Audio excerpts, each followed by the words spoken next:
Alright guys, may na-discover ako sa Netflix ulit na movie. Ang title nito, Goya. Isa itong Argentina romance film.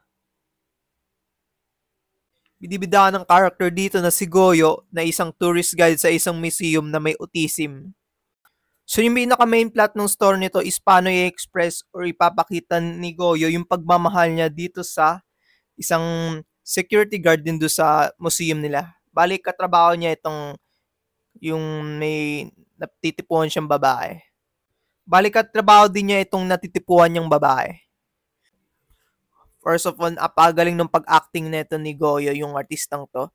Kasi kuwang-kuha niya yung capture niya yung personality or yung movement kung paano nga kumilos ang isang may autistic na tao or gano'n siya ka-different or kaiba sa ibang ordinary or normal na tao. Na-capture nito yung pinaka-mindset ng isang autistic talaga or paano nakipagsalamuha ang isang autistic sa isang society. Ipinapakita ng film na hindi hadlang kung sino ka man or ano man talaga yung pagkatao mo. At least ng pagkatotoo ka sa isa't isa. Nakikita rin natin sa movie yung about sa social life na kinakaharap between ng mga characters. Kung paano to nakaka-affect sa kanilang daily basis. Touching, charming, at napaka-emotional ng film din na ito. At nangyayari nga rin to sa totoong buhay. Ipinakita nga ni Goyo kung paano talaga or ano talaga yung pagkatao niya. Basta man kung papagkatotoo ka lang sa inyong sarili.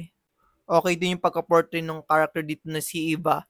Kung saan paano niya nga nalalaman or tinotolerate or yung opinion ni Goyo sa kanya.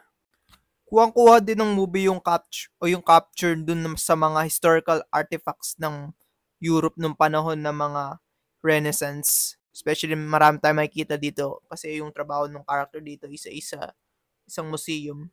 Minsan nagkakaroon din ng reflect doon kung paano yung nangyayari sa kanila. Masasabi ko itong Goy isang delightful, warmful, loveful at enjoyable film. Talaga magugustuhan mo to at magiging emotional ka sa pelikulang ito.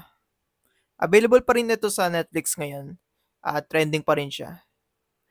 Tingnan nyo na rin. Check out nyo rin.